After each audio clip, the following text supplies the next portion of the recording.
basehan ang sukat ng edad sa taglay na kaalaman ng isang tao. Paminsan-minsan kasi, may ilan sa atin ang dumadanas ng mga mahihirap na bagay sa kanilang murang edad.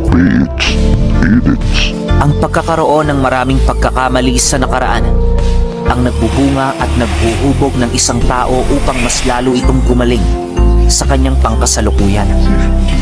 Dahil sa mga pagkakamaling yun, kung kaya't nagagawa niyang mangibabaw sa larangang kanyang tinatahak. Hindi ako magiging ganito kagaling kung wala akong pinagdaan ng mga pagkakamali.